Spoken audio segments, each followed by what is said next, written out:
नमस्कार दोस्तों, मेरा नाम है विमल सिंह बालाजी। स्टडी अड्डा में आप सभी का स्वागत है। यूपी ट्रिपल एस सी पेट प्रैक्टिस सेट करा रहे हैं। इससे पहले सेट नंबर 1 देखा था, शाम के 6 बजे देखा था। यदि पिछला वीडियो नहीं देखा हो, साइड पे आई बटन में पिछला वाला वीडियो मिल जाएगा। आज हम देखेंगे सेट नंबर 2, जिसके अंतर्गत यूपी ट्रिपल एस सी पेट के सभी प्रश्नों की प्रैक्टिस हम यहाँ पर करेंगे। सबसे पहला प्रश्न, सूची 1 में दिए गए जो आपके ईयर है उनको सूची 2 से मिलान करना है। और ये भी बताया गया है कि अकबर के शासनकाल की ये मुख्य घटनाएं हैं जिससे आपको मिलान करना है।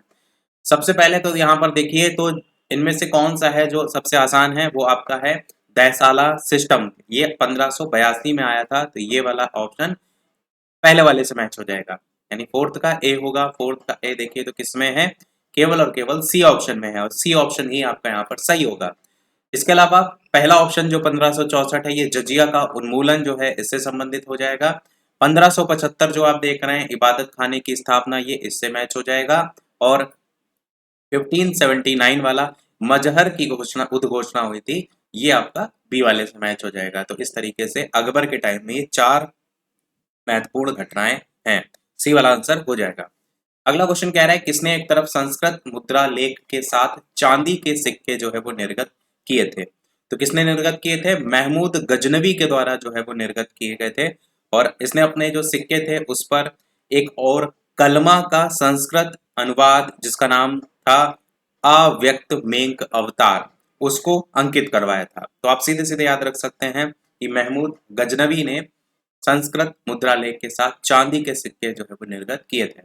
अगला है, दक्षिणी भारत का प्रसिद्ध तक्कोलम का युद्ध, ये हुआ था किसके किसके बीच हुआ था। ये युद्ध आपका हुआ था चोल और राष्ट्रकूटों के मध्य। आंसर हो जाएगा आपका बी वाला। और अगर बात करते हैं कि ये युद्ध हुआ कब था, तो 949 ईस्वी में जो है ये युद्ध हुआ था। इसमें चोल जो युवराज थे, जिसका नाम था राजादित्य, वो इस युद्ध में हार गया था, मारा गया था। अगला क्वेश्चन आपका है कि प्रारंभिक जैन साहित्य इनमें से किस भाषा में जो है वो लिखा गया था। तो कौन सी भाषा में, अर्धमागधी भाषा में जो है लिखा गया था प्रारंभिक जैन साहित्य। और आरंभ में जो जैन थे उन्होंने मुख्यतः ब्राह्मणों के द्वारा संपोषित संस्कृत भाषा जो है उसका परित्याग किया था, और अपना जो धर्म के उपदेश होते थे उसके लिए आम लोगों की जो बोलचाल की प्राकृत भाषा हुआ करती थी उसको अपनाया था।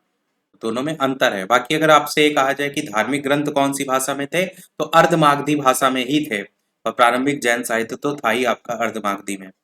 अगला क्वेश्चन आपका है, मानव जो समाधान है उसमें कुत्ते दफनाए गए थे, इसके साक्ष्य कहाँ से मिलते हैं, बुर्ज होम जो है यहाँ से इसके साक्ष्य जो है वो मिलते हैं।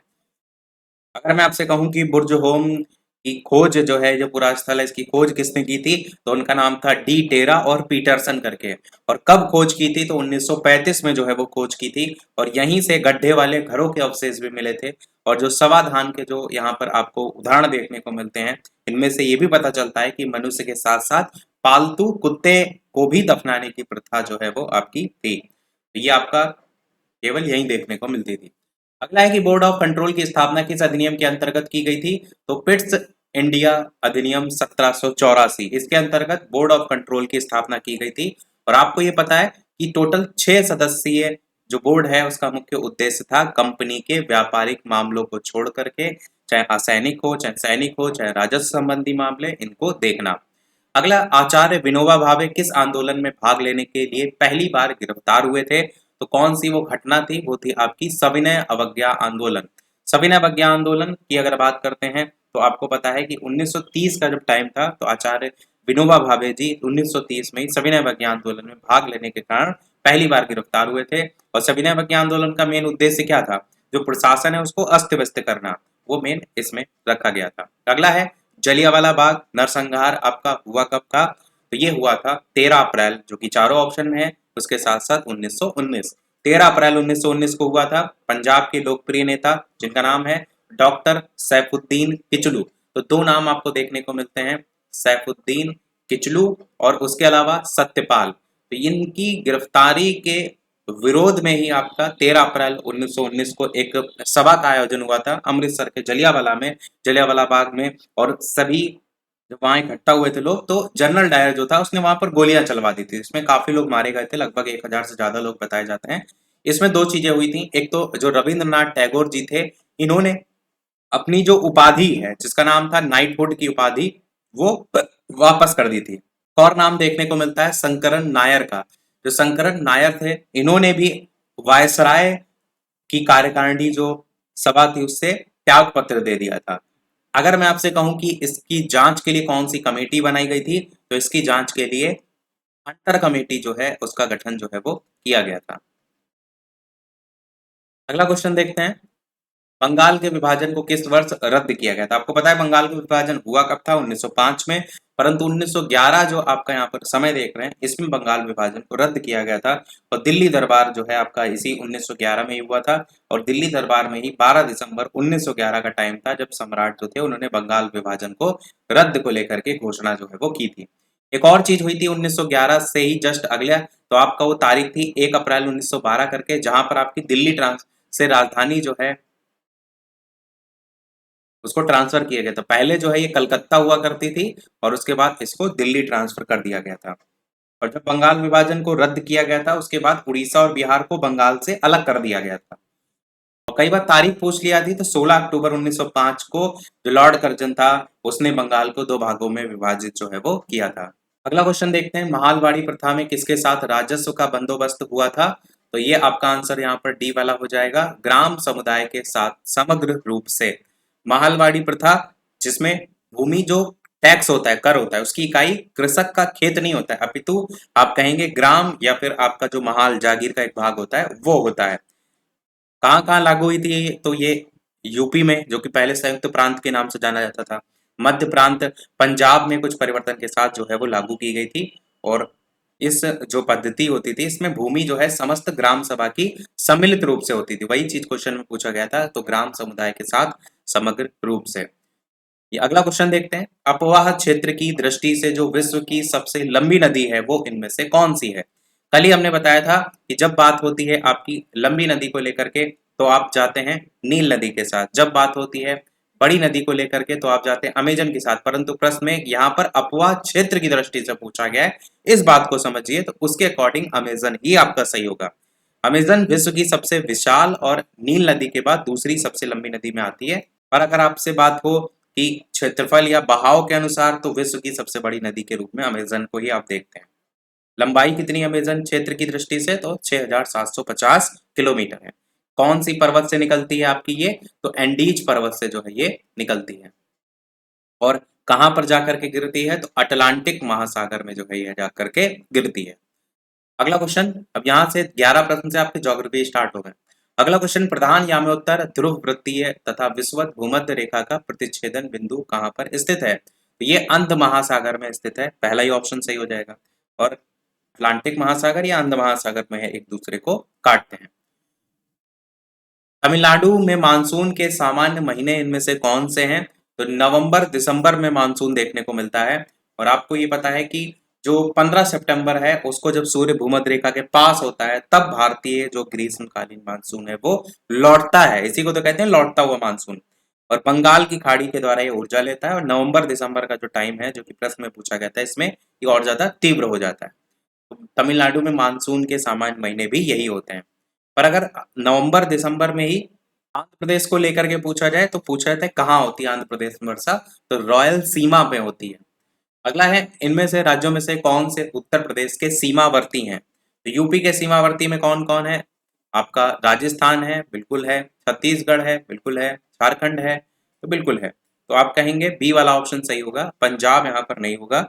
इसमें यूपी की अगर बात करेंगे तो उत्तर साइड आपका ऊपर की साइड जो पड़ता है वो हिमाचल प्रदेश पड़ता है, उत्तराखंड है, नेपाल है। दक्षिण में अगर बात करेंगे तो आपका दक्षिण में मध्य प्रदेश पड़ता है, छत्तीसगढ़ पड़ता है। पूर्व में अगर बात करें तो आपका पूर्व में बिहार पड़ता है, आपका झारखंड पड़ता है आपका। और पश्चिम में अगर बात करें तो आपका हरियाणा पड़ता है, दिल्ली भी पड़ता है और राजस्थान भी पड़ता है। ये अगर यूपी की पूरी स्थिति आपको क्लियर होगी तो क्वेश्चन गलत नहीं होगा। अगला क्वेश्चन आपका देखते हैं, 2001 से 2011 की अवधि में उत्तर प्रदेश की दशकीय जनसंख्या वृद्धि दर जो है वो कितनी रही? वीडियो जितने भी लोग जुड़ते जा रहे हैं लाइक भी अवश्य करते रहिएगा और शेयर कर सकते हैं तो शेयर भी अवश्य करते रहिएगा। बाकी हम कोशिश कर रहे हैं प्रैक्टिस आपको डेली कराते रहें। अभी की लाइव टाइमिंग शाम के 6 बजे की है, तो लाइव आकर वीडियो आप देख सकते हैं। 15 प्रश्न आंसर की बात करते हैं, 20.09% आपका यहाँ पर सही होगा। आपको पता है कि 2001 से 2011 की अवधि में जो यूपी में 10 की जनसंख्या वृद्धि दर थी वो 20.09% थी। पर अगर पूरे देश की बात होगी तब आप क्या कहेंगे, तो पूरे देश की जो 10 की जनसंख्या वृद्धि दर है वो 17.07% करके है। ये पूरे देश की है और ये यूपी की है। यूपी और पूरे देश में अंतर को याद रखिएगा। अगला देखते हैं विशेष आर्थिक क्षेत्र जिसे सेज नीति घोषित की गई थी, उसका लेकर के पूछा गया कि कब की गई थी। तो कब की गई थी, ये की गई थी आपके अप्रैल 2000 में। अप्रैल 2000 में विशेष आर्थिक क्षेत्र को लेकर के घोषणा हुई थी। अगला कह रहा है अदृश्य निर्यात यानी इनविजिबल एक्सपोर्ट, इसका क्या अर्थ होता है? इसका अर्थ होता है सेवाओं का निर्यात करना। और अगर आपसे बात की जाए कि भुगतान संतुलन विवरण को कितने भागों में बांटा जाता है, तो दो, एक चालू खाता है, एक पूंजी खाता। अब इसके अंतर्गत जो भाग होते हैं, चालू खाता के भी दो भाग होते हैं, एक दृश्य खाता होता है, एक अदृश्य खाता होता है। यहाँ पर जो पूछा गया था अदृश्य निर्यात, उसी से संबंधित पूछा गया था। इसका मतलब होता है सेवाओं का निर्यात। अगला कह रहा है खादी ग्रामोद्योग आयोग की स्थापना कौन सी पंचवर्षीय योजना में आपकी आई थी? दूसरी पंचवर्षीय योजना में आपका आया था खादी और विलेज इंडस्ट्री कमीशन करके। और इसमें कौन सा अधिनियम था? तो 1956 का जो है अधिनियम था, जिसके तहत दूसरी पंचवर्षीय योजना में इसको लाया गया था। ये आपका एक वैधानिक निकाय है। मुख्यालय इसका जो है वो मुंबई में स्थित है। और अगर बात करते हैं कि अन्य क्षेत्रीय जो कार्यालय हैं वो भी आपके दिल्ली, भोपाल, कोलकाता, मुंबई, बेंगलोर, गुवाहाटी, अलग अलग जगह जो है आपके स्थित हैं। कौन से मंत्रालय के अंतर्गत आता है? तो आप कहेंगे कि भारत में खादी और ग्रामोद्योग से संबंधित सूक्ष्म, लघु और मध्यम उद्योग मंत्रालय के अंतर्गत जो है ये आता है। उद्देश्य क्या होता है इसका? उद्देश्य होता है ग्रामीण इलाकों में खादी और जो ग्रामोद्योग है उसकी स्थापना करना, उसको विकास करना, उसकी योजना बनाना। अगला क्वेश्चन आपका है गिल्ट एज्ड बाजार किससे संबंधित है? तो किससे संबंधित है? सरकारी प्रतिभूतियों के व्यापार से संबंधित है गिल्ट एज्ड बाजार। अच्छा, इसमें बेसिकली सरकारी जो प्रतिभूतियां होती है ना उसको शामिल किया जाता है। और जो भारतीय रिजर्व बैंक है उसके ही माध्यम से सरकारी और अर्ध सरकारी प्रतिभूतियों का इसमें क्रय विक्रय होता है। जहां पर जो गिल्ट लिखा है, इस गिल्ट एंड बाजार, इसका एक्चुअल अर्थ क्या होता है? इसका अर्थ होता है सर्वोत्तम या उत्कृष्ट। इसको सर्वोत्तम क्यों कहते हैं? क्योंकि क्रय विक्रय जो भी किया जाता है ना उसको किए जाने वाले सरकारी और अर्ध सरकारी जो प्रतिभूति होती है उसका मूल्य स्थिर रहता है। अगला है भारत सरकार के नीति आयोग जो आर्थिक नीति निर्धारण का चिंतन समूह है, थिंक टैंक है, इसमें नीति की फुल फॉर्म क्या है? तो बी वाला देखेंगे, फुल फॉर्म है national institution for transforming India, राष्ट्रीय भारत परिवर्तन संस्थान करके। कब ये आपका आया था? तो 2015 में आया था। किसकी जगह आया था? तो योजना आयोग की जगह आया था। अध्यक्ष कौन होता है इसका? तो प्रधानमंत्री जो वर्तमान में होते हैं वो इसके अध्यक्ष होते हैं। और सदस्यों की अगर बात करें तो राज्यों के मुख्यमंत्री, केंद्र शासित प्रदेशों के उपराज्यपाल, गवर्निंग काउंसिल के सदस्य होंगे। और उपाध्यक्ष इसमें जो प्रधानमंत्री होता है वो खुद सेलेक्ट करता है, प्रधानमंत्री द्वारा जो नामित होता है वो उपाध्यक्ष होता है। सदस्यों की बात करें तो पूर्णकालिक और अंशकालिक सदस्य होते हैं। अगला क्वेश्चन आपका सही उत्तर को बताना है आपको कि सभी व्यक्ति पंचायती राज के सदस्य बन जाते हैं, ऐसे करके लिखा है। डायरेक्ट आंसर की बात करते हैं तो डी वाला यहाँ सही है। वे सभी लोग जो 21 वर्ष की आयु पूरी कर चुके हैं तथा राज्य विधानसभा के सदस्य चुने जाने की योग्यता रखते हैं, पंचायती राज की सदस्यता के लिए वो अहल यानी कि योग्य हैं। यही वाला सही है और प्रश्न में सही ही आपसे पूछा गया था। अगला कह रहा है कोई विधेयक धन विधेयक है या नहीं, इसका विनिश्चय इनमें से कौन करता है? तो कई बार बता चुके हैं, इसका निर्णय लोकसभा का अध्यक्ष जो है वो करता है। ये आपका डी वाला ऑप्शन सही हो जाएगा। आर्टिकल इससे संबंधित एक है वो आपका है 110 और ऑब्लिक में 3। इसमें ये बताया गया है कि यदि ये प्रश्न उठता है कि कोई विधेयक धन विधेयक है या नहीं तो उस पर लोकसभा अध्यक्ष का ही जो भी निश्चय होता है वो अंतिम होता है। और प्रत्येक जो भी धन विधेयक होता है उस पर लोकसभा के अध्यक्ष के ही हस्ताक्षर आपको देखने को मिलते हैं और साथ ही साथ प्रमाणित भी वही करता है। और इससे पहले एक आर्टिकल पड़ता है 109(1) करके, उसमें ये बताया गया है कि धन विधेयक राज्यसभा में पुनर्स्थापित नहीं किया जाएगा, अर्थात धन विधेयक केवल लोकसभा में ही राष्ट्रपति की पूर्व स्वीकृति से ही प्रस्तुत किया जाएगा। अगला क्वेश्चन है बिना अनुमति के कितने दिन संसद से अनुपस्थित रहने पर किसी सांसद को अयोग्य घोषित किया जा सकता है? तो कितने दिन? 60 दिन से अगर ज्यादा आप अब्सेंट रहे तो मतलब आपको अयोग्य घोषित किया जा सकता है। तो ये आपका सही हो जाएगा। और अगर किसी दिन संसद आपका स्थगन हो गया, हुई नहीं बैठक, तो उस दिन को नहीं काउंट किया जाता है। मतलब जिस दिन जैसे होता है ना स्कूल खुला है पर आप गए नहीं, अब जिस दिन स्कूल ही नहीं खुला उस दिन आप थोड़ा नहीं काउंट करेंगे, वही कहने का मतलब है। अगला क्वेश्चन है कि निम्नलिखित में से किनकी विधि के शासन के प्रमुख लक्षणों के रूप में जो है वो जाना जाएगा। तो आंसर क्या हो जाएगा, आंसर हो जाएगा पहला यानी कि शक्तियों का परिसीमन, दूसरा यानी विधि के समक्ष समता, और चौथा स्वतंत्रता और नागरिक अधिकार। सी वाला आप ऑप्शन जो देख रहे हैं ये आपका सही होगा। प्रश्न में पूछा गया था कि विधि के शासन के लक्षण कौन कौन से हैं, तो ये सभी हैं। सरकार के प्रति जन उत्तरदायित्व तो इसमें नहीं आएगा, बाकी सभी आएंगे। अगला क्वेश्चन देखते हैं आपका 25 नंबर कि भारतीय संविधान इनमें से किसका सर्वाधिक ऋणी है। तो सबसे ज्यादा जो ऋणी है भारतीय संविधान वो है भारत शासन अधिनियम 1935 का। 1935 के अधिनियम की लगभग 200 धाराएं हैं आपकी, जिसको उसी तरह से ही थोड़ा या संशोधनों के साथ संविधान में सीधे सीधे रख दिया गया।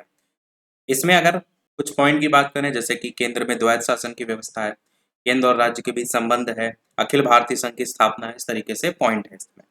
अगला क्वेश्चन आपसे, रक्त होता है, अब यहाँ से बायोलॉजी साइंस पोर्शन स्टार्ट हो रहा है कि रक्त होता है तो कैसा ऊतक होता है, एक संयोजी ऊतक होता है, पहला ऑप्शन सही हो जाएगा। इसकी उत्पत्ति किससे होती है, तो भ्रूण के मीसोडर्म से होती है। रक्त वाहिनियों में प्रवाहित होने वाला गाढ़ा कहेंगे आपको, चिपचिपा कहेंगे, लाल रंग का द्रव्य कहेंगे, और कितने लीटर देखने को मिलता है एक सामान्य मनुष्य में, तो 5 से 6 लीटर देखने को ब्लड मिलता है। अगला क्वेश्चन, निम्नलिखित जंतुओं में से किसमें 3 प्रकोष्ठ वाला हृदय होता है। किसमें होता है, मेढक में आपको देखने को मिलता है। मेढक कौन से वर्ग में आता है, तो एम्फीबिया वर्ग में जो है आपका आता है। और अगर इसमें बात करें तो सभी प्राणी उभयचर होते हैं। साथ ही साथ इनकी विशेषता ये होती है कि ये असमतापी भी होते हैं, और इनकी विशेषता होती है कि ये श्वसन क्लोम, त्वचा और फेफड़ों के द्वारा जो है वो करते हैं। और इनका जो हृदय होता है वो 3 प्रकोष्ठ वाला जो है वो आपका होता है। 3 वेश्मी भी इसको कहते हैं, प्रकोष्ठ कह लीजिए, वेश्मी कह लीजिए। इसमें 3 जो प्रकोष्ठ होते हैं ना, इसमें आपका 2 जो है आपके अलिंद होते हैं और 1 जो है आपका निलय होता है। अगला देखते हैं, भारी जल आपका एक है, क्या है, तो भारी जल आपका मंदक के रूप में जो है वो काम करता है। फॉर्मूला क्या होता है, D2O फॉर्मूला होता है। तो यही आपसे यहाँ पर पूछा गया था। पहला जो भारी जल संयंत्र है उसको कब लगाया गया था, तो 1961 में लगाया गया था। कहाँ लगाया गया था, तो बंगाल में लगाया गया था। अगला क्वेश्चन आपका, घरेलू बिजली के तार आधार रूप में कैसे होते हैं, तो ये आपके होते हैं समानांतर संयोजन।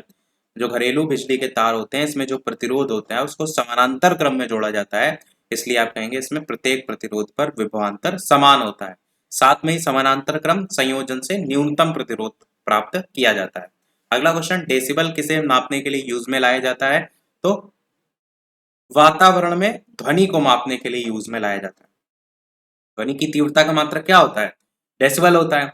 अगर आप साधारण बातचीत कर रहे हैं तो 10 से 20 डेसिबल, अगर आप तेज बातचीत कर रहे हैं तो 20 से 40 डेसिबल, लाउड स्पीकर में जो ध्वनि होती है वो 70 डेसिबल तक जाती है। तो ऐसे करके अलग अलग डेसिबल आधार बनाए गए। अब यहाँ से मैथ के क्वेश्चन स्टार्ट हो रहे हैं, 5 क्वेश्चन मैथ के आएंगे। पहला क्वेश्चन आपका है कि सबसे बड़ी भिन्न इसमें से कौन सी है। सबसे सिंपल तरीका मैंने बताया कि 5/6 को अगर आप दशमलव में चेंज करेंगे तो 0.83, 6/11 को 0.54, 2/3 को तो आपका 0.67, 8/9 को तो आपका 0.89, और इस 6/7 को अगर आप देखेंगे तो 0.85। इस प्रकार से सबसे आपको पता चल रहा है कि 8/9 वाली जो वैल्यू देख रहे हैं 0.89 वाली, ये सबसे बड़ी भिन्न है, इसी की वैल्यू सबसे बड़ी है, तो यही आपका आंसर यहाँ पर सही हो जाएगा। कौन सा वाला, 8/9 वाला। अगला देखते हैं, इसी का ही दूसरा तरीका भी होता है, मैंने भी बताया, जैसे 2 भिन्न आपके हैं, 5/6 आपका ले लिया आपने और 6/11 ले लिया आपने, इसको गुणा किया, इसको गुणा किया, 11×5 यहाँ आएगा 55, और 6 जा यहाँ पर होगा 36। इन दोनों में कौन बड़ी है, 55 वाली बड़ी है। ऐसे भी आप निकाल सकते हैं, अगर दोनों में निकालना हो कि कौन सी भिन्न बड़ी है तो तिर्यक गुणा करके भी निकाल सकते हैं, अगर दशमलव में नहीं निकालना चाहते हैं। अगला देखते हैं आपका प्रश्न कि यदि संख्या किसी संख्या का 1/7 संख्या में से घटाया जाता है तो परिणाम संख्या से 30 कम हो जाता है, तो संख्या बतानी है। डायरेक्ट ऑप्शन से कर सकते हैं, देख लीजिए इन चारों ऑप्शन में किसमें 1/7 वैल्यू 30 के बराबर आ रही है। जैसे 210 को देखिए तो 210/7 करेंगे, 7 से काटेंगे तो 7 तिया 21 और 0 30 ही तो आ रहा है, यही 30 ही तो कह रहा था कम हो जाती है। यही कह रहा था कि अगर किसी संख्या का 1/7 जो कि 30 निकल रहा है उससे अगर इसको घटाएंगे तो जाहिर सी बात है परिणाम संख्या 30 कम हो जाएगी, जब 30 वैल्यू आ रही है, तो डी आंसर आपका हो जाएगा। ऐसे ही आप चारों ऑप्शन को चेक कर सकते हैं। इसी का ही दूसरा तरीका क्या हो सकता है, इसी का दूसरा तरीका आप एक्स मान के भी कर सकते हैं। एक्स मान के कैसे कर सकते हैं, आप मान लीजिए एक्स, और एक्स में क्या कह रहा है कि एक्स माइनस सात, एक्स बटे सात को घटाइए तो वैल्यू आपकी क्या हो जाएगी, एक्स माइनस 30 के बराबर जो है वो हो जाएगी। इस तरीके से भी कर सकते हैं। यहाँ से एक्स की वैल्यू निकालेंगे तो 210 आ जाएगी, पर इसमें समय लगेगा। जब ऑप्शन से 2 सेकंड में हुआ जा रहा है तो क्या मतलब है। अगली क्वेश्चन की तरफ बढ़ते हैं। 0.0169 एक्स बराबर 1.3 है तो एक्स की वैल्यू होगी क्या। अब यहाँ पर आपको पता है कि 169 होता है वर्गमूल किसका होता है, 13 का होता है। तो आप ये करिए कि कैसे इस वैल्यू को यहाँ पर आप चेंज करें। तो आप ये कर सकते हैं, एक्स को आप यहीं रखे रहने दीजिए, एक्स को आप यहीं रखे रहने दीजिए और बराबर में ले जाइए बटे वैल्यू, वैल्यू 1.3 तो थी आपकी, बटे में ये वाली वैल्यू बटे में ले आइए। तो आपका इसको जब वर्गमूल से बाहर निकालेंगे क्या निकलेगा, 1 2 3 4 5 यानी कि 0.13 निकलेगा। 13 का होता है ना, 13 का स्क्वायर 169 होता है, जिसलिए अंडर रूट से 169 जब निकालेंगे तो 13 आएगा, और दशमलव तो आगे लग जाएगा क्योंकि यहाँ पर दशमलव ऑलरेडी लगा हुआ है। अब यहाँ पर देखिए ऊपर 1.3 है, यहाँ पर 0 पॉइंट, आप चाहें तो एक दशमलव हटा के नीचे एक जीरो बढ़ाएं। देखिए नॉर्मल तरीका क्या है, ऊपर से दशमलव हटाया और एक जीरो बढ़ाया। इसी प्रकार नीचे से दशमलव हटा करके 3 ऊपर आप जीरो बढ़ा दीजिए। एक नहीं, दो संख्याएं थी ना, तो आपका इस तरीके से जीरो बढ़ जाएगा। आप 130 से काटेंगे एक बार में ही जाएगा, जीरो ये आएगा, यानी 10 आपका आंसर यहाँ पर बचेगा। यही सेम चीज अगर आप दशमलव हटा करके कंफ्यूज हो रहे हैं तो आप डायरेक्ट भी सीधे सीधे डिवाइड कर सकते हैं, आंसर आपका 10 ही यहाँ पर जो है वो आएगा। चलिए देखते हैं अगला क्वेश्चन। अगला क्वेश्चन कह रहा है कि 5 क्रमागत सम संख्याओं का औसत 40 है, ठीक है, और कह रहे हैं इन संख्याओं में से सबसे छोटी संख्या का मान क्या होगा। देखिए इसका एक तरीका तो ये हो सकता है, अब एक्स मानकर करिए। एक्स मान के कैसे करेंगे, कह रहा है कि 5 क्रमागत सम संख्याएं हैं और साथ साथ में इनका एवरेज 40 भी है। तो क्रमागत क्या होगी, अगर आप एक को एक्स मान लें तो अगली संख्या क्या होगी, x+2 होगी, उसके बाद अगली x+4 होगी। ये दो दो क्यों बढ़ रहा है, क्योंकि यहाँ पर सम संख्याओं की बात की गई है। 1 2 3 हो गई, अगली आपकी x+6 हो जाएगी, और इसी प्रकार अगली आपकी x+8 हो जाएगी। और बटे में आपका कितनी संख्याएं हैं, टोटल 5 संख्याएं हैं, तो बटे में 5, और किसके बराबर होगा, तो 40 दे ही रखा है एवरेज, तो 40 के बराबर आपका हो जाएगा। अब इन सबको जोड़ लेंगे तो नंबर जो जोड़ेंगे वो आपका जोड़ने पर आएगा 20, 5x + 20, और बटे में आपका जो 5 है वो, और बराबर में आपका जो है वो 40। रुकिए एक सेकंड, एक स्टेप को शॉर्ट कर देते हैं, सीधे गुणा कर देते हैं। 5 बटे वाला जो है तिर्यक गुणा हो जाएगा, तो आपका सीधे सीधे 200 के बराबर जो है वो आ जाएगा। अब 20 उधर जाएगा, 180 हो जाएगा। 5x की वैल्यू 180 के बराबर होगी, x की वैल्यू 36 के बराबर आ जाएगी, 36 आपका आंसर हो जाएगा। तो एक तो ये तरीका हो गया जो बेसिक तरीका है। क्या इसी को हम थोड़ा सा शॉर्ट तरीके से कर सकते हैं, बिल्कुल कर सकते हैं। कह रहा है कि 5 क्रमागत सम संख्याओं का एवरेज ही 40 है, एवरेज 40 मतलब बीच में वैल्यू 40 आएगी। अब वही कह रहा है कि इन टोटल 5 संख्याएं हैं। अब 5 संख्याएं मतलब इससे पहले 2 संख्याएं होंगी, इसके बाद 2 संख्याएं होंगी, और सम संख्याएं भी होंगी। तो 40 से पहली संख्या कौन सी होगी, 38 होगी, और 38 से पहले कौन सी होगी, 36 होगी। 40 से अगली कौन सी होगी, 42 होगी, और 42 के अगली कौन सी होगी, तो 44 होगी, क्योंकि 2 2 का अंतर है। अब यही पूछ रहा है सबसे छोटी संख्या कौन सी, 36 है, आंसर 36 हो जाएगा। बताइए कितना समय लगा, मुश्किल से मुश्किल आपको 10 सेकंड भी नहीं लगे होंगे। तो जैसे आपको आसान लगे वैसे कर सकते हैं। मैंने बेसिक तरीका इसलिए बताया क्योंकि बेसिक तरीके से क्वेश्चन को अगर घुमा भी दिया जाए तब भी आप कर ले जाएंगे। अगला क्वेश्चन, एक गांव में 200 व्यक्तियों में से 111 ऐसे हैं जो कि साक्षर हैं, और बाकी जो होंगे वो पढ़े लिखे नहीं होंगे। अगर 200 पढ़े लिखे हैं और उसमें से 200 टोटल व्यक्ति हैं, उसमें से 111 पढ़े लिखे हैं, तो बचे कितने, बचे आपके 89 जो कि आपके पढ़े लिखे नहीं है। ये कौन से हैं, ये वो हैं जो कि अशिक्षित हैं। और क्या कह रहा है कि गांव के अशिक्षित लोगों का परसेंटेज क्या है, तो टोटल आपका 89, और टोटल नहीं जो अशिक्षित हैं वो 89, टोटल आपका जो है वो 200, और परसेंटेज निकालने के लिए कर देते हैं 100 से गुणा, तो आंसर आ जाएगा 44.5%। आंसर क्या हो जाएगा, बी वाला यहाँ पर जो है वो सही हो जाएगा। ये आपका आंसर हो जाएगा, समझ गए होंगे आप। चलिए बढ़ते हैं अगले क्वेश्चन की तरफ। मैथ के क्वेश्चन खत्म समाप्त हुए।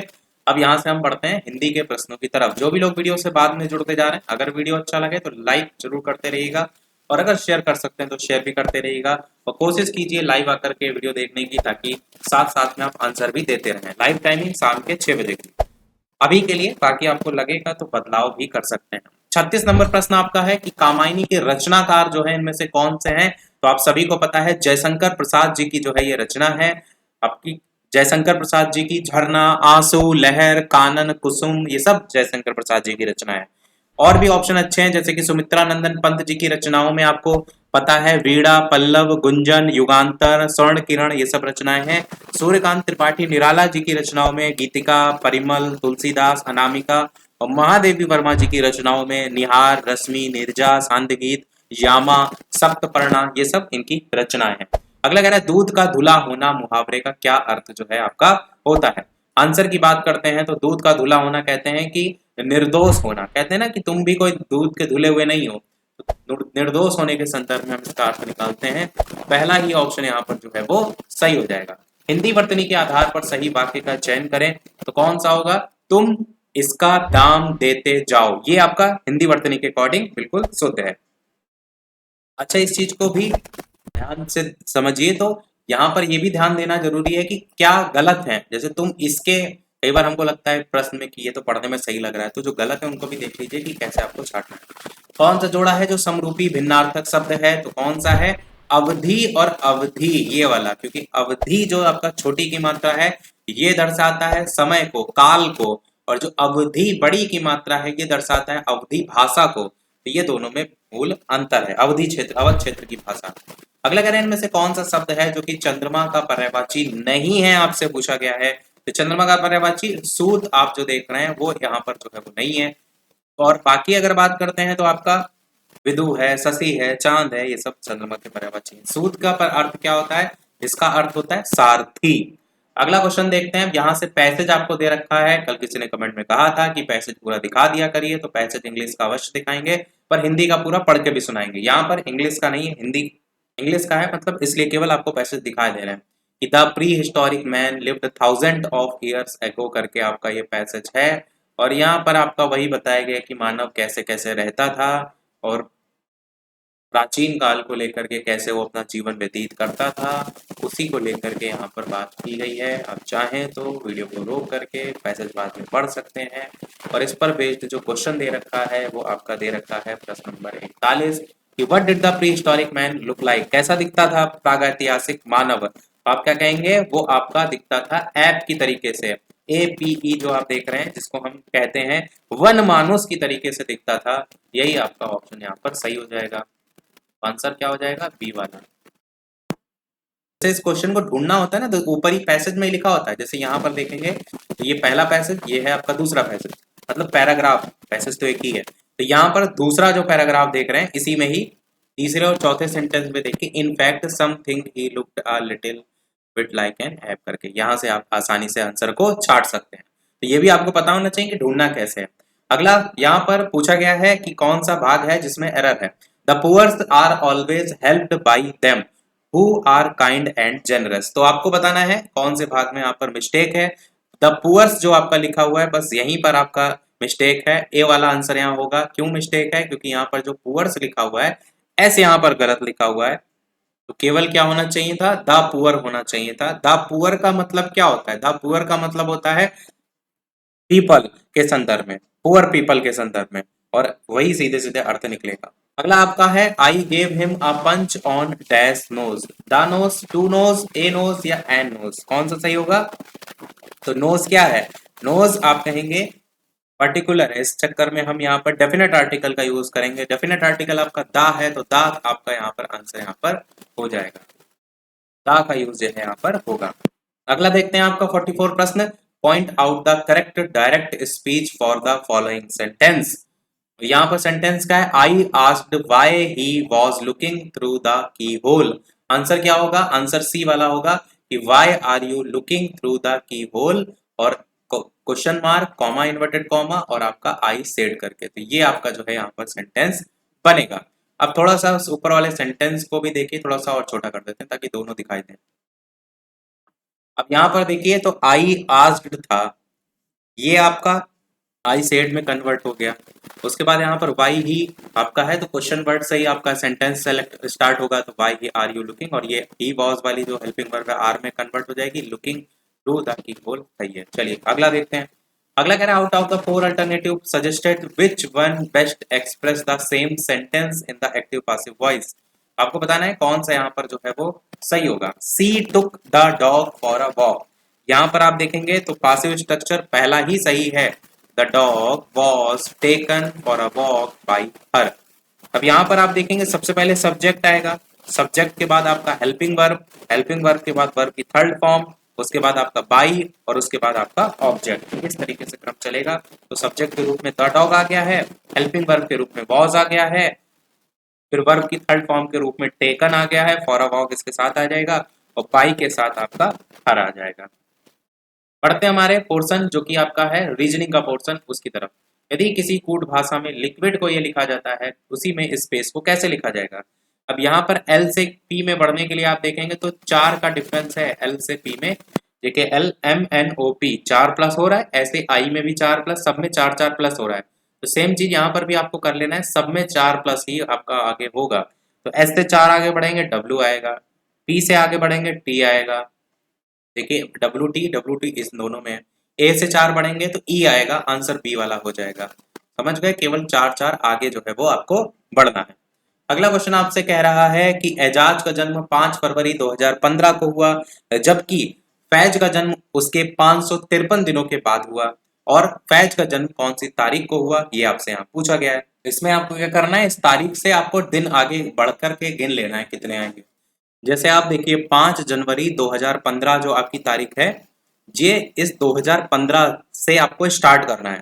तो इस 2015 में और कितने दिन बाकी रह गए, टोटल 365 दिन है और 5 तारीख हो ही चुकी है, यानी बचे कितने दिन 2015 में।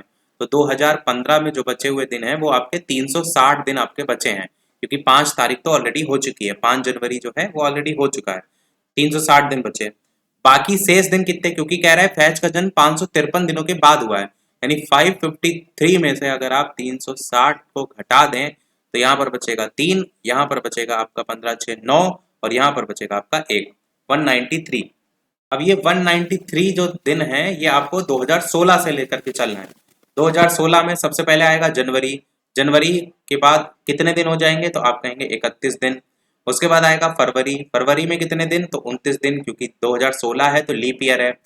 उसके बाद आएगा आपका मार्च, मार्च में आपका होंगे कितने दिन तो आप कहेंगे 31 दिन। उसके बाद आएगा आपका अप्रैल, अप्रैल में कितने दिन होंगे तो आप कहेंगे 30 दिन। इसी प्रकार आपका आएगा अप्रैल के बाद मई, उसके बाद आएगा जून, उसके बाद आएगा जुलाई। लगभग यहाँ तक 193 कंप्लीट हो जाएगा, 31 फिर 29 फिर 31 फिर 30 फिर मार्च, मार्च में आपका 31 दिन, फिर आपका जून, मार्च नहीं मई में आपका 31 दिन, फिर आपका 30 दिन। अब यहाँ तक कितने दिन बचे तो आपके केवल 11 दिन जो है यहाँ पर बचे। इसी 193 दिन को ही यहाँ पर डिवाइड किया गया और कुछ नया नहीं है। तो ये जो 11 दिन बचे ये किस मंथ में आ रहे हैं, ये देखिए यहाँ पर जुलाई मंथ में आ रहे हैं, यानी आंसर क्या होगा 11 जुलाई 2016 का यहाँ पर दिन जो है वो आपका होगा। ये चीज आपसे यहाँ पर पूछी गई थी। इसी को ही थोड़ा सा शॉर्ट भी किया जा सकता है, वो कैसे किया जा सकता है, वैसे यहाँ पर तो तारीख पूछी गई तो तारीख के लिए तो आपको जोड़ना पड़ेगा। अगर यहाँ पर दिन पूछा गया होता तो आप फिर विषम दिन निकाल करके भी इसको कर सकते थे। अगला देखते हैं, यहाँ पर कह रहा है उपरोक्त श्रृंखला में बाईं ओर से 15वें पद के दाईं ओर छठवां पद कौन सा है। अब यहाँ पर देखेंगे बायां इधर है दायां इधर है, तो आपसे कह रहा है कि बाएं ओर से 15वां, तो आप इधर से इस तरफ आएंगे और इसके फिर कह रहा है दायां और छठवां, यानी 15 और 6 सीधे सीधे जोड़ दीजिए, क्योंकि पहले इधर से इधर आना है फिर आगे फिर जाना है। तो आप सीधे सीधे 15 और 6 जोड़ लीजिए, कितना होगा 21, और यहाँ से सीधे 21 नंबर पर देख लीजिए कौन सी वैल्यू आ रही है। पर एक एक्स्ट्रा भी काउंट होगा, देखिए पहले 15 गिनते हैं, 1 2 3 4 5 6 7 8 9 10 11 12 13 14 15, यहाँ पर आपका आ रहा है 15। अब 15वें के दाईं ओर छठवां कह रहा है, यानी यहाँ से आप पहला दूसरा तीसरा चौथा पांचवा छठा, ये नहीं कि आपने यहीं से ही फिर काउंट कर दिया तो फिर वो ओवरऑल एक मर्ज हो जाएगा। तो इस चीज को ध्यान दीजिएगा, आंसर यहाँ पर 8 आएगा, आपका आंसर यहाँ पर 8 आएगा। जोड़ने को ऐसे आवश्यकता नहीं, जब गिनना ही है तो टोटल गिन ही लीजिए, दिक्कत क्या है। अगला देखते हैं, त्वचा का संबंध बाल से है, भूमि का संबंध किससे होगा तो घास से होगा। आपको पता है त्वचा पर बाल होते हैं, भूमि पे घास। अगला कह रहा है दिल्ली में प्रदूषण और वायु की गुणवत्ता स्वीकार्य स्तर से परे है यानी ज्यादा है, ये उद्योगों और वाहनों के द्वारा प्रदूषण के कारण हुआ है। पहला कह रहा है कि वाहनों को क्रमशः विषम और सम दिनों में चलाने के लिए समूहों में विभाजित किया जाना चाहिए, बिल्कुल किया जाना चाहिए। सरकार जो है उसको नए कारखाने और वाहनों के पंजीकरण को ही रोक देना चाहिए, तो ये नहीं सही है, पहला ही केवल सही है। कार्य चलते रहना चाहिए पर उसका कोई सही सॉल्यूशन निकालना चाहिए। अब यहाँ से आपका स्टार्ट हो रहा है जीके जीएस के 10 क्वेश्चन, जिसमें पहला क्वेश्चन, इनमें से कौन सी किताब सरोजनी नायडू के द्वारा लिखित कह रहा है नहीं है। तो द गोल्डन बर्ड आप जो देख रहे हैं ये पुस्तक इनकी नहीं है। और अगर बात करते हैं इसकी ये पुस्तक है तो उनका नाम है ग्रिम करके, ग्रिम ब्रदर्स करके हैं जिनका नाम, उनकी जो है ये पुस्तक है। अगला क्वेश्चन है, मोहिनीअट्टम नृत्य मुख्य रूप से इनमें से कौन से राज्य से संबंधित है। मोहिनीअट्टम किससे संबंधित है, केरल से जो है ये संबंधित है। मोहिनीअट्टम केरल से है। उड़ीसा जो है यहाँ पर आपका जो लोक नृत्य है उसका नाम ओडिसी करके है। और कर्नाटक में आपका चलता है यक्षगान का, कर्नाटक में क्या फेमस है, यक्षगान जो है आपका फेमस है। तमिलनाडु में क्या फेमस है, तो भरतनाट्यम आपका फेमस है। तो ये चारों के चारों आपको जो है वो पता होना चाहिए। अगला क्वेश्चन कह रहा है 53 कि निम्नलिखित में से कौन सी गैस है जो कि ग्रीन हाउस गैस जो है आपकी नहीं है। ट्रिक आप जानते हैं, मीना का जलवा ग्रीन हाउस गैसेस करके, जिसमें आपकी मीना से मीथेन हो जाएगा, ना से आपका नाइट्रस ऑक्साइड हो जाएगा, और मीना का से कार्बन डाइऑक्साइड हो जाएगा, जलवा से जलवाष्प हो जाएगा, नाइट्रोजन इसमें नहीं आती है और नहीं ही आपसे यहाँ पर प्रश्न में पूछा गया था। अगला क्वेश्चन आपसे कह रहा है पारितंत्र के दो मूल घटक कौन से हैं, तो कौन से हैं, पारितंत्र के दो मूल घटक में अजैविक और जैविक आते हैं। यहाँ पर ऑप्शन में जीवी और अजीवीय रूप में लिखा हुआ है तो ये ऑप्शन हो जाएगा। अगला कह रहा है पोर्ट ब्लेयर की राजधानी कौन सी है। मैंने पहले भी बताया है कि जितने भी केंद्र शासित प्रदेश हैं उनकी राजधानी रट लीजिएगा क्योंकि प्रीवियस ईयर में पूछी गई है। तो पोर्ट ब्लेयर अंडमान निकोबार द्वीप समूह की राजधानी है और दक्षिणी अंडमान द्वीप के पूर्वी तट पर जो है स्थित है। अंडमान निकोबार भारत का दूसरा सबसे बड़ा केंद्र शासित प्रदेश में आता है। अगला क्वेश्चन है, निम्नलिखित में से कौन सी भूमि किसी भी देश के स्वामित्व में ही नहीं है। तो आपका अंटार्कटिका जो आप यहाँ पर देख रहे हैं ये आपका ऑप्शन यहाँ पर सही हो जाएगा। अगला है, राष्ट्रपति के द्वारा राज्यसभा में कितने सदस्यों को नामित किया जा सकता है। तो कितने, 12 सदस्यों को नामित किया जा सकता है। कौन सा आर्टिकल है, 80 अनुच्छेद है आपका, और इसके अंतर्गत आप कहेंगे 12 ऐसे व्यक्तियों को मनोनीत करने का अधिकार प्राप्त है जो कि साहित्य, कला, विज्ञान, समाज सेवा इसके क्षेत्र में विशेष ज्ञान और अनुभव रखते हैं। परंतु आपको ये भी पता होना चाहिए ये प्रक्रिया आयरलैंड से ली गई है और जो आपका लोकसभा में एंग्लो इंडियन होते थे दो, उनको समाप्त कर दिया गया है संविधान संशोधन के तहत। कौन सा वो संविधान संशोधन था, वीडियो के मेन कमेंट में अवश्य बताइएगा। अगला क्वेश्चन 58 की कौन सा मंदिर एलोरा महाराष्ट्र में स्थित एक प्राचीन हिंदू मंदिर है जो कि चट्टानों को काट करके बनाए गए सबसे बड़े मंदिरों में से एक है। तो ये क्वेश्चन अच्छा है। आंसर की बात करते हैं तो कैलाश मंदिर आपका ऑप्शन यहाँ पर डी वाला जो देख रहे हैं बिल्कुल सही हो जाएगा। कैलाश या कैलाशनाथ मंदिर दुनिया में सबसे बड़ा एकात्मक मंदिर है जो कि एलोरा की जो गुफाएं हैं महाराष्ट्र में स्थित है। निर्माण इसका किसने करवाया था, 8वीं शताब्दी में जो राष्ट्रकूट राजा थे इनका नाम था राजा कृष्ण प्रथम, उनके द्वारा करवाया गया था। नाम इनका जरूर याद रखिएगा, कृष्ण प्रथम के द्वारा जो है वो करवाया गया था। कौन से वन से संबंधित, राष्ट्रकूट वन। कौन सा राज्य या केंद्र शासित राज्य है जिसकी पंचायत देश की पहली कार्बन न्यूट्रल पंचायत जो है आपकी बनी है। तो ये आपका आंसर यहाँ पर जम्मू कश्मीर जो है वो बिल्कुल डी वाला ऑप्शन सही हो जाएगा। अगर आपको पता है कि 24 अप्रैल 2022 को पंचायती राज दिवस आपका मनाया जाता है तो जम्मू कश्मीर जो है उसके सांबा जिला का पल्ली गांव है जिसको देश की पहली कार्बन न्यूट्रल पंचायत घोषित किया गया था।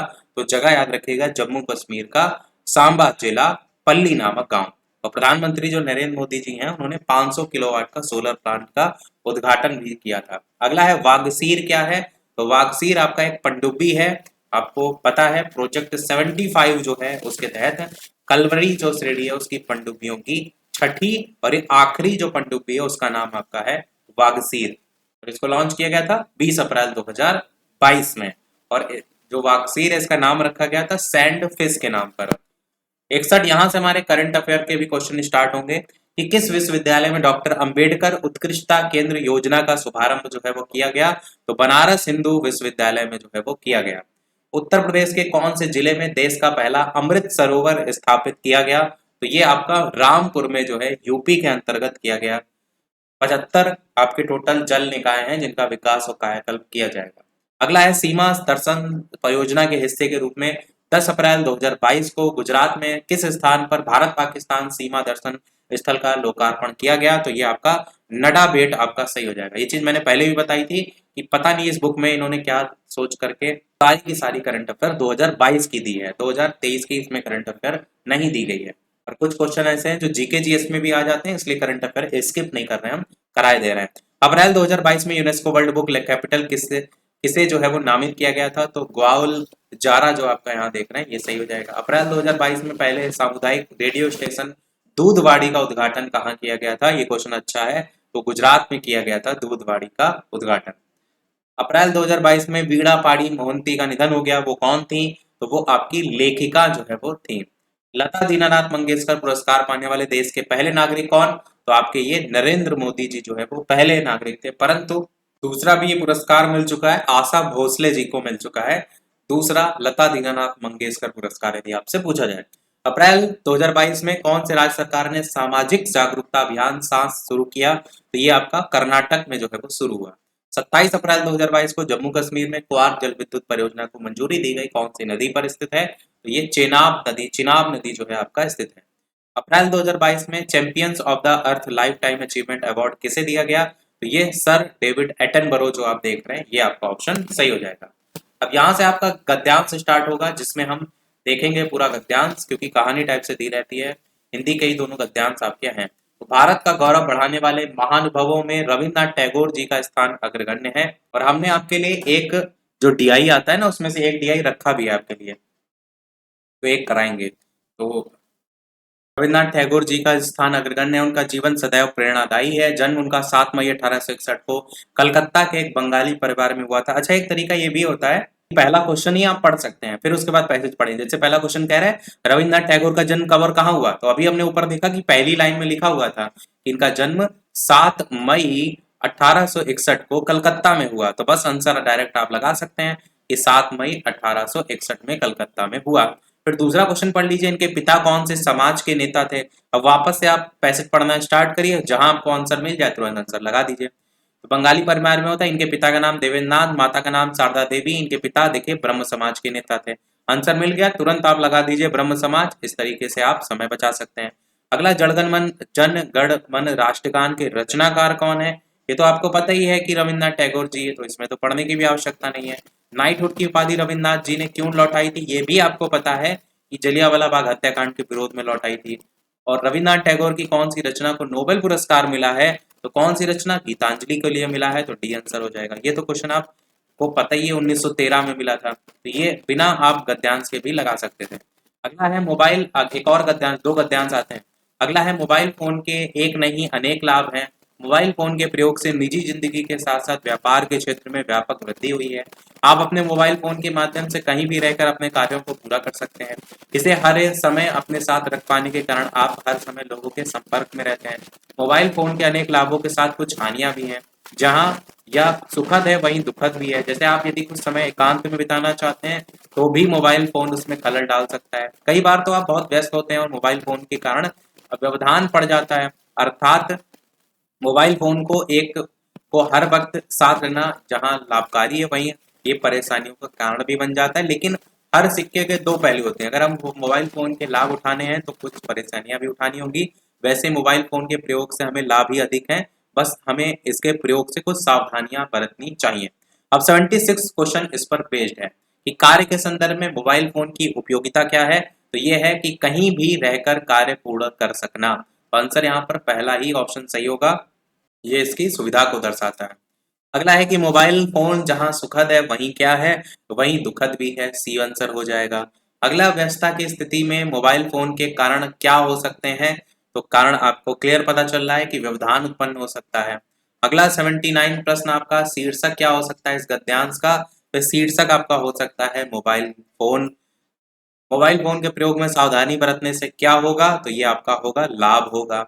अब बढ़ते हैं हमारे इस डाटा इंटरप्रिटेशन के क्वेश्चन पर। वैसे 4 आते हैं टोटल, मैंने आपको कहा था कि इनको जरूर आपको प्रैक्टिस करना है, क्योंकि यहीं से नंबर आपके बढ़ेंगे घटेंगे। तो हम एक आपको डाटा इंटरप्रिटेशन कराएंगे ताकि आपको थोड़ी बहुत प्रैक्टिस होती रहे। बाकी कमेंट में बता दीजिएगा कि एक से ज्यादा कराएं कि एक भी ना कराएं। तो यहाँ पर आपको दे रखी है एक तालिका, जिसमें 4 भारतीय बल्लेबाजों द्वारा किसी खास वर्ष में खेले गए T20 मैचों बनाए गए रन, ये देखिए मैच है, मैच प्लेड रन 50 कितने, 100 कितने, उसका यहाँ पर दिया गया विवरण। पूछा क्या गया है, शिखर द्वारा बनाए गए, शिखर कहाँ पर है, ये शिखर है, शिखर द्वारा बनाए गए प्रति मैच औसत रन और रोहित द्वारा बनाए गए प्रति मैच औसत रन का डिफरेंस कितना है। अब आप देखिए कि जो शिखर ने रन बनाए हैं वो कितने बनाए, 1050 रन बनाए। ये हो गया शिखर का। और क्या है, किसके साथ क्या रहा था, रोहित के द्वारा। रोहित आपका ये दे रखा है, रोहित ने कितने बनाए, 840 बनाए। तो 1050 और आपका दूसरे जो बनाए हैं वो 840, इनमें कह रहा है कि जो एवरेज है, औसत की बात की गई है। यानी आप पहले 1050 का एवरेज निकालिए। 1050 में देखेंगे तो कितने मैच शिखर ने खेले, 25 खेले हैं, यानी 25 से डिवाइड करिए। इसी प्रकार इसी का डिफरेंस निकालना है। 840 रन बनाए हैं रोहित ने और कितने मैच खेले हैं, 20 मैच खेले, यानी 20 से डिवाइड करिए। इसको सॉल्व करेंगे, 25 को 1050 से, तो 25 से कटेगा ये 4 बार में, 2 बार में 42 आएगा। माइनस यहां से भी देखेंगे तो 42 ही आएगा। 42 में 42 घटाएंगे तो 0 आएगा। आंसर यहाँ पर क्या आ जाएगा, 0 हो जाएगा। इस तरीके से आप जो प्रश्न में पूछा गया है आसानी से निकाल सकते हैं। दूसरा क्वेश्चन देखते हैं। दूसरा क्वेश्चन कह रहा है कि सभी चारों बल्लेबाजों के द्वारा बनाए गए कुल रनों की संख्या कितनी है। तो चारों ये बल्लेबाज हैं और इनके रन ये दे रखे हैं आपके। तो आपको क्या करना है, ये चारों जो है रन इनको जोड़ लीजिए। तो जोड़ लेंगे सीधे सीधे, आपका आएगा 0, 4, 2, 3, आपका 3240। पहला ऑप्शन में जो दे रखा है ये आपका जो है वो सही हो जाएगा। यही केवल पूछा गया था। क्या एवरेज भी पूछा गया है, देखिए लिखा है सभी 4 बल्लेबाजों के द्वारा बनाए गए कुल रनों की संख्या पूछी गई ना, तो संख्या हो जाएगा। अगला देखते हैं। अगला कह रहा है सभी 4 बल्लेबाजों द्वारा बनाए गए कुल रनों का एवरेज। देखिए अब यहीं पर वही चीज का एवरेज पूछ लिया गया है। तो अभी हमने इन सबका टोटल किया था, टोटल आया था 3240। मैंने अभी यही चीज बात की। तो कितना आया था टोटल, 3240। और एवरेज निकालने के लिए 1, 2, 3, 4, 4 नंबर है, 4 से डिवाइड कर दीजिए। तो 4 से डिवाइड करने पर 810 आएगा। 810 सी वाला ऑप्शन में दे रखा है, 810 आपका आंसर हो जाएगा। अगला देखते हैं। अगला कह रहा है विराट के द्वारा 16 मैचों में बनाए गए रन, जो कि 900 बनाए उसने, और शिखर द्वारा जो है बनाए गए 25 मैचों में जो बनाए गए कितने रनों से कितने कम है, ये पूछा गया है। यानी सीधे सीधे डिफरेंस पूछा गया है। देखिए इन्होंने क्वेश्चन घुमाया है केवल, और कुछ नहीं। विराट द्वारा 16 मैचों में कितने रन बनाए गए, 900 रन बनाए गए। शिखर द्वारा 25 मैचों में 1050 रन बनाए गए। पूछ तो इनका डिफरेंस ही रहा है, और तो कुछ पूछ नहीं रहा है। सीधे सीधे घटा दीजिए, कितना आएगा, 150 आ जाएगा आपका, 150 आंसर हो जाएगा, जो कि आपको बी वाले ऑप्शन में दे रखा है। तो बी वाला ऑप्शन यहाँ पर 150 वाला सही हो जाएगा। लास्ट क्वेश्चन है इस वीडियो का, और एक लास्ट वाला क्वेश्चन हम आपसे पूछेंगे, क्योंकि जब तक आप खुद से प्रैक्टिस नहीं करेंगे तब तक फिर नहीं आएगा क्वेश्चन। तो ये वाला क्वेश्चन आपके लिए है। इसके अलावा वीडियो लाइक, शेयर, सब्सक्राइब सभी लोग अवश्य कीजिएगा। और ये प्रश्न आपको यहाँ पर बता देते हैं कि क्या पूछा गया है।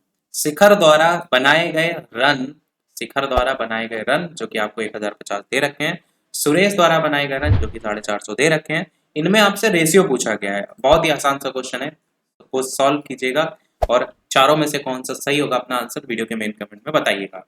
और मैंने पहले भी कहा है कि इस डाटा इंटरप्रिटेशन डेली लगाना ही लगाना है आपको, 1, 2, 3 जितने लगा पाए, क्योंकि वही नंबर अगर आपने 20 में 20 क्रॉस कर दिए तो ऑटोमेटिक आपके नंबर क्रॉस कर जाएंगे 60-70। और वहीं अगर गलत हो गए तो फिर आप कितनी भी मेहनत कर लीजिए, आप 40-50 पे अटक जाएंगे। और कोई भी मेरिट जा रही है तो मेरिट आपकी किसी भी एग्जाम की देखेंगे तो आप 60-70 के अबव जाने लगी है। तो वो आपको ध्यान में रखना है कि डाटा इंटरप्रिटेशन ज्यादा से ज्यादा प्रैक्टिस करनी है। आज के वीडियो में इतना ही रखते हैं। लाइव टाइमिंग शाम के 6 बजे की है। वीडियो लाइक, शेयर, सब्सक्राइब कीजिएगा। मिलते हैं फिर अगले वीडियो में, तब तक के लिए नमस्कार, जय हिंद।